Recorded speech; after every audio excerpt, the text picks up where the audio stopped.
Hello guys, how's it going? Screezilla here, and we have some exciting bomber gameplay today. Yes, I hear you screaming in terror. I am so sorry. This is actually a video on what to do in bombers today.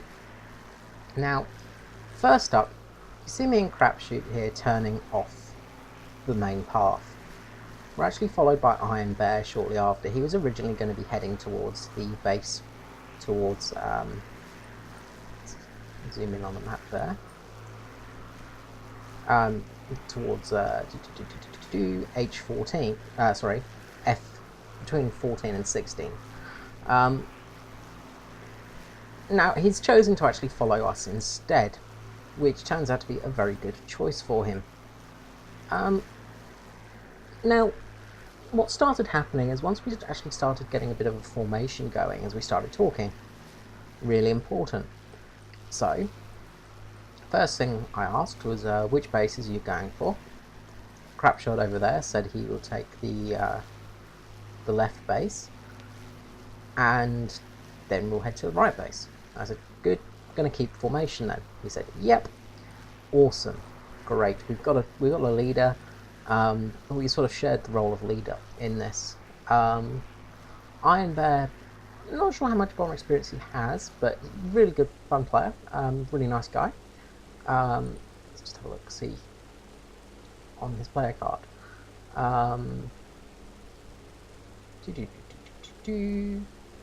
So 20 hours bomber experience. Okay, so in RB, 3 days of fighter experience. So he's obviously a fighter player over a bomber player. Let's have a quick look towards Crapshot.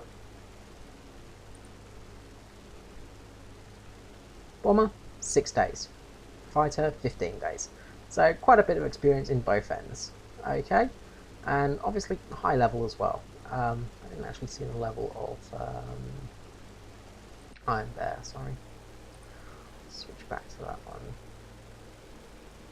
one. Level 100, okay, so yeah, absolutely, quite a lot of experience in the game.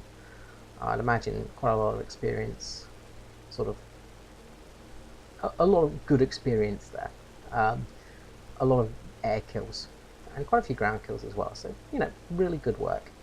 Not that many naval targets. So, myself, I'm not that special. As you can see, a fair number of air kills, mainly ground kills. My focus is bombers.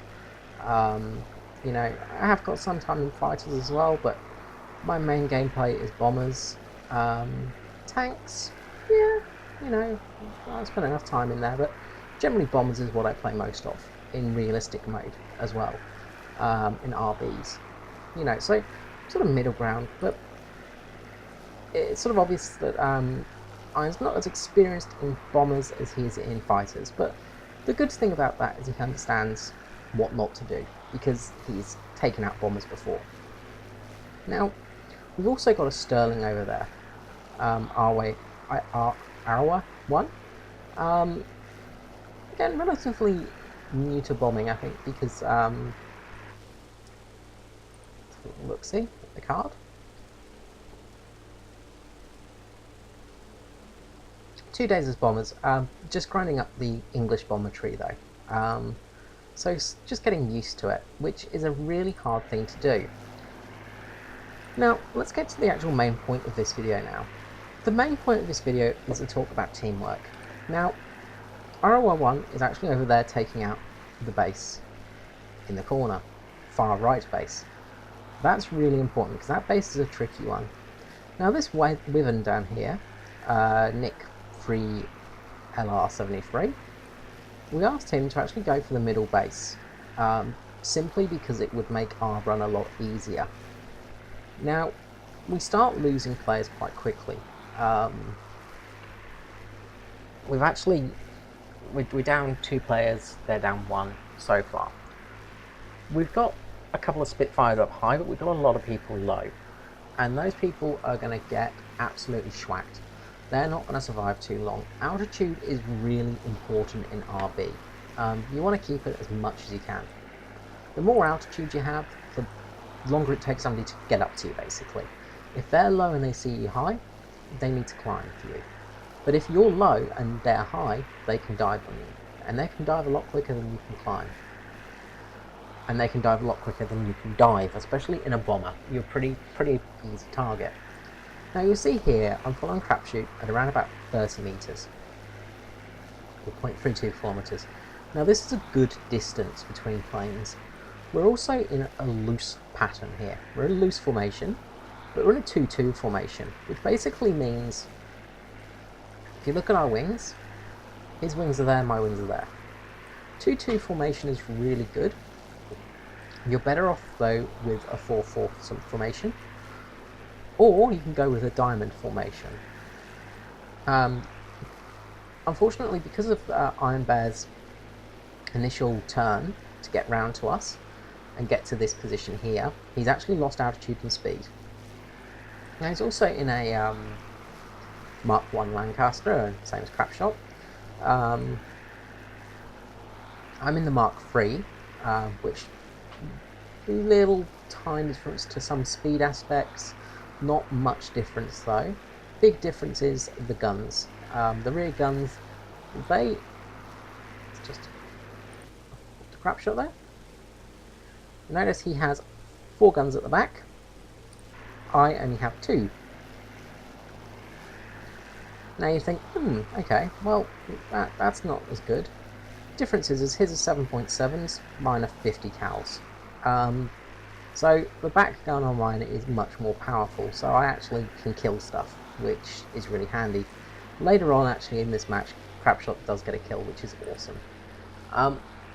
But we're not talking about killing in a bomber, because that's not your main role, unless somebody's dumb enough to be parked on the ground. Now, first thing you'll notice is that Wyvern has gone over to these ground targets here, killed the base, meaning that we only have the middle base left now, which is really not very useful. We've had to break formation because one of us has to go for that base. Now Iron Bear was not sure which one he should follow, so he went initially to follow Crapshot. I said, no, come over here, follow me, because we're going to be flanking the map. Now as a bomber, you want to flank. You don't want to go as a straight path. If you go straight from your airfield to a base, like Sterling did, unfortunately it was a bit of a suicide run for him, but you got some decent points. You got, you know, which is good. The Sterling, as you see, got 3 ground kills, 1.5 tons of bombs, 1,565 points. So some good points there, really. But that's pretty much all you're going to get. You're not going to make it back to base generally, and you're going to get absolutely annihilated by enemy fighters. Because if we look at the map here, they take off here and they head this way, directly towards that base and B. Generally what the Russians do on this map is they climb around here, or they climb this way. They don't tend to come out this way. So this area is usually safe-ish. Now saying that, of course, means that every fighter pilot watching this now is going to come out here and scout the fighters. Bugger. But anyway, this is about bombers, not fighters, so we'll worry about that if it comes. And if it comes, we'll have a formation, won't we? The big thing is keep communications. Main things about bombers: keep high, keep relatively fast, keep steady, keep on target, keep in contact. It's so important to keep in contact with your team. You need to direct people. You need to work together, basically, because this game isn't a one-on-one game. It is a team game, as much as you wouldn't think it most of the time. But it is about team play. Now that Wyvern was very important at the end, because it pulled down an LA5. I think it was the LA5 or LA7. It might have been the LA7. Sorry. So it pulled down the LA7 to him to kill him as he was ground pounding. Now, as you see, there's a Spitfire over there fighting an LA7. He's probably got a few more people on him. and it's not going too well. So there's the LA-7, so it would have been the LA-9, I think. The bomber. He manages to get one of the planes almost down. Now, being a replay, it's kind of hard to see, but he's being tracked by that I-185. So let's switch to Crapshot here. Now, he's going towards this base because he's been forced to. Now, unfortunately, this means he's mid-map, which means he's pretty damn visible. Now, it also means they know that somebody's going to want to go for that bomb target because there's 3 players up that haven't got any points yet. There are 3 people that have no points whatsoever. They probably had a quick look at the player cards and seen that we play bombers quite a bit and gone, okay, they're bombers. So what are they going to do? They're going to try and get altitude and head towards this base because this is where they think they're going to be. Now, ways you could throw them off is you could kill a target, say, down in this area. Kill a destroyer, say. Pretty hard from this altitude, but it might throw them off your track. But it does lose you 1 bomb. You need to keep all your bombs handy. So, Crapshot is going for this base to take it out so that we can take out the base. And that's our main goal. Because we're now 3 Lancasters against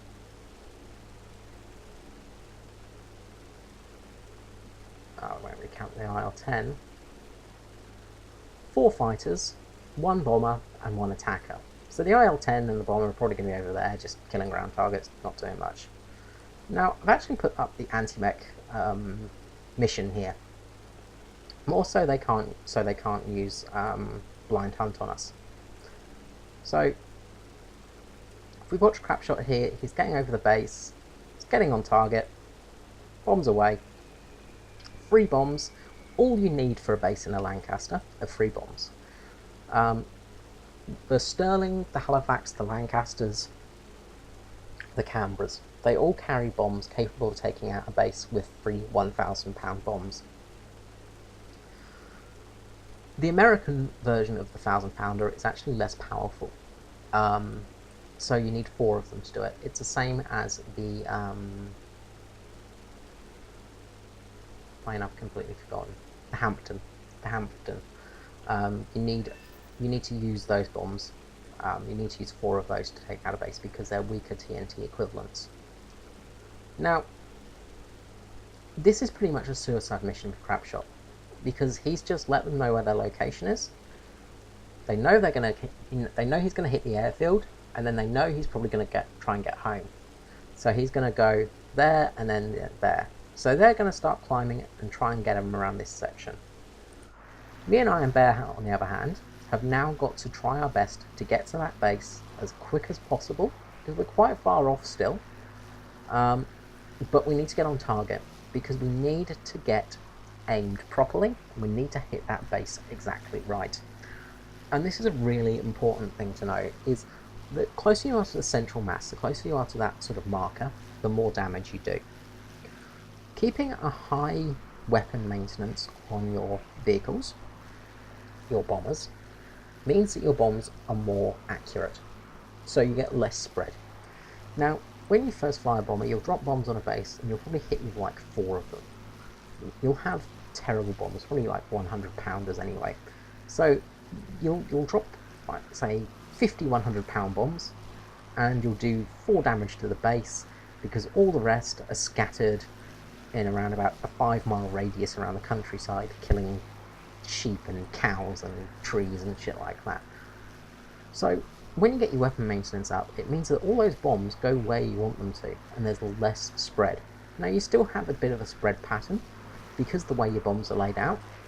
I think it's the 3 wide in the Lancaster, so you have 3 1,000-pounders sitting across like this, and of course where you drop them, they're all going to fall in a slightly different location because you're constantly moving, you're not stationary.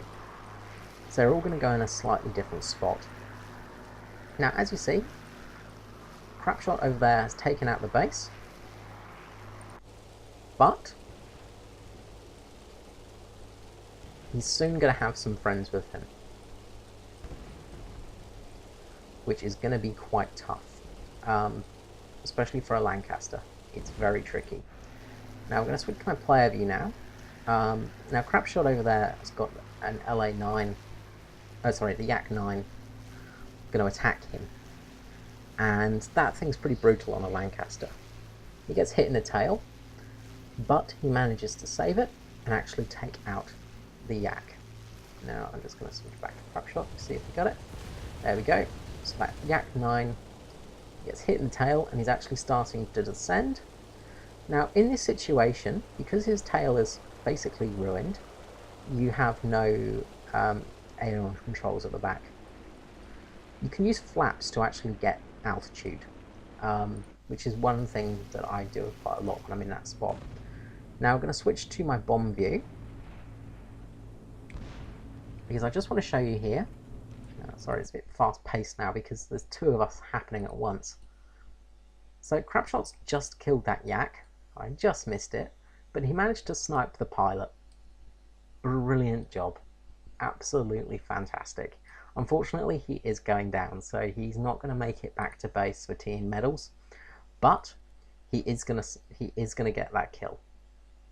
God knows what's happened. I think I've just released my bombs. So, no, just a bug. So as you see, I'm a bit wobbly here. This is generally due to the replay, but I wait till about here before I start dropping my bombs.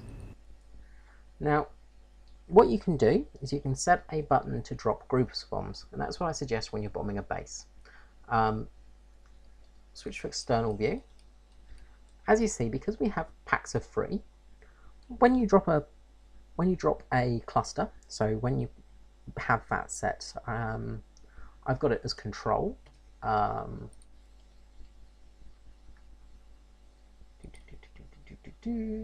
So series drop. So my right control is that, and what that means is it will also drop. It will drop those in a series. So it'll drop the 3 bombs in a row. Another thing I have is my bomb bay door opening as my Alt key. So I have Alt, cluster, and spacebar for my main bombs. Keeps them nice and simple. Now you may ask me why I worry about the bomb bay. Now if you don't open your bomb bay, when you first press space, the bomb bay will open up, but it takes time. So you're going to be past your target before your bombs drop. And what that means is it's going to take a bit longer and you're going to miss your targets. So what you want to do is open up your bomb bay around about where Iron Bear's now, a little bit, maybe a little bit closer, but just as you're coming up to target, about 50 seconds before you hit target, maybe less, 30 seconds before you hit your target.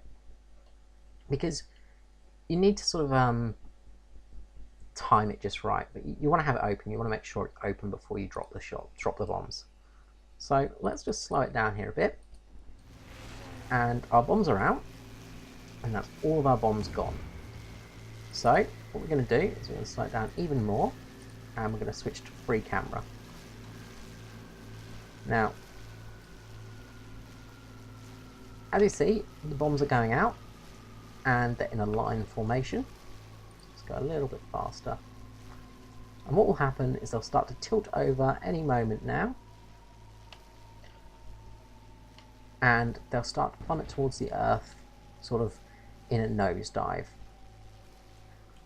So your bomb aimer is basically that. You're aiming for the spot where they're going to nosedive to.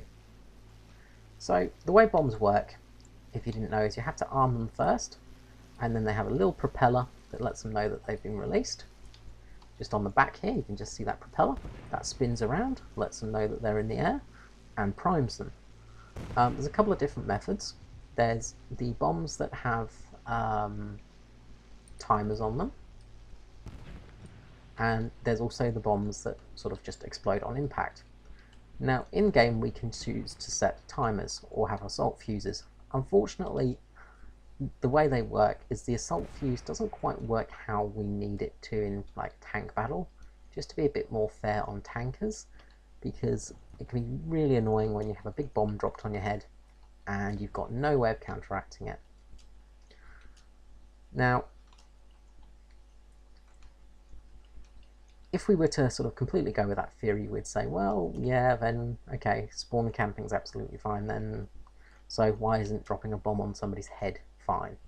I think it's just because bombs are a bit OP in ground forces, especially when you're using the high caliber bombs like the 5,000 kilogram bomb, which is basically a small nuke.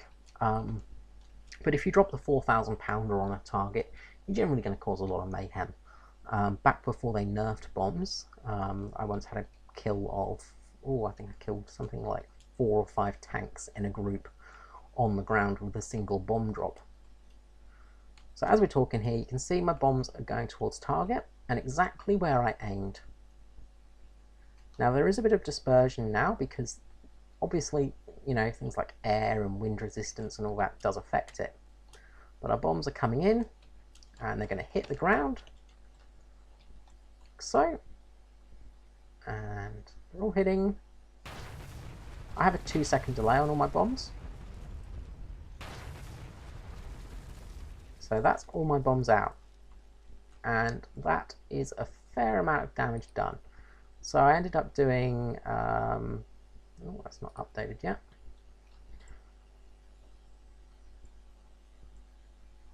Ended up doing a fair amount of damage TNT wise, which is always handy when you're doing a base bomb.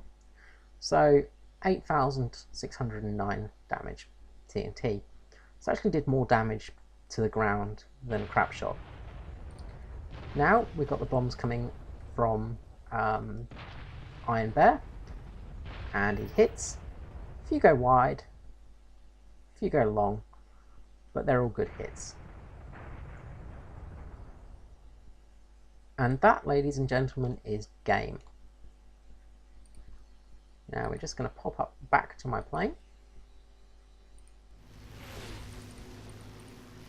And as you see, victory is ours now. We actually defeated the enemy with strategy rather than brute force because we didn't have that available option. Bombers can win a game and can do a lot of good. Now, P51 over here has seen us and he applauded us. He said, really good game, well played.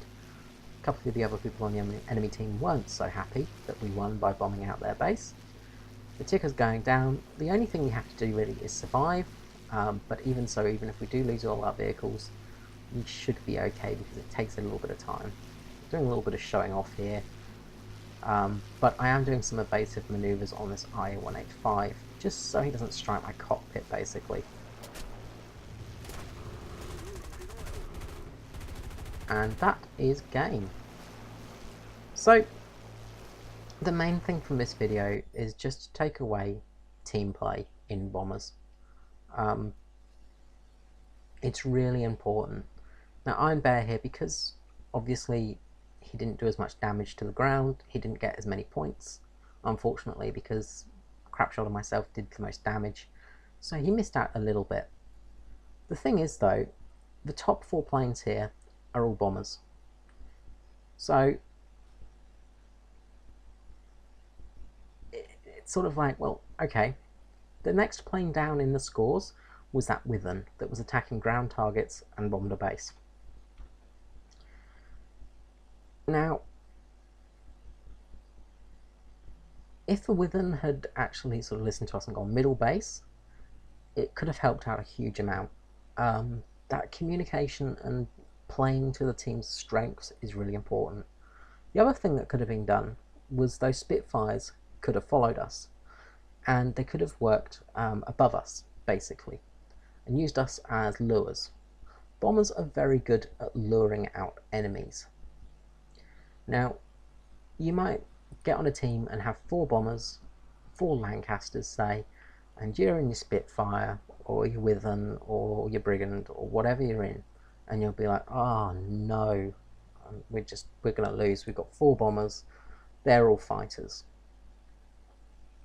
What you need to do in that situation is you need to draw them to one side of the map. You need a group of fighters going over there. You need to let the bombers flank around. You need to give the bombers time to get to their base and actually do the damage they need to do. There's often been times where I've won matches in a bomber because we've used strategy. The fighters have been over there fighting, we've gone and bombed out the base, everybody's gone home happy.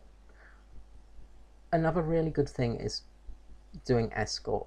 Now, escorting a bomber is not the best thing in the world sometimes, because sometimes you won't get any kills.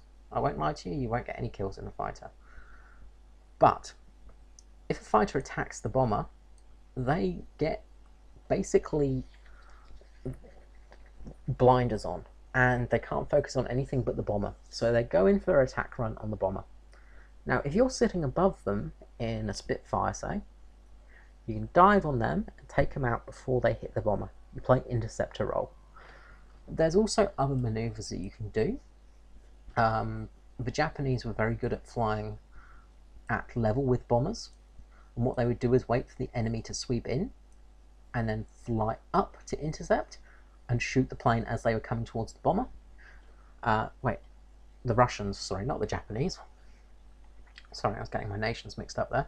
But they would escort the bomber, so, you know, a P-8, say, and in their, generally in Airacobras, actually, it was usually in the Airacobra that they did this tactic, but they would basically wait for the plane to start diving, and then they would brake, pull up, and then shoot the plane as it was diving before it got to the bombers. And because that plane was so focused on the bombers, they got really easy kills, and they used to get hundreds of kills that way. Well, you know, not hundreds, but lots of kills that way, because the enemy just focuses on bombers.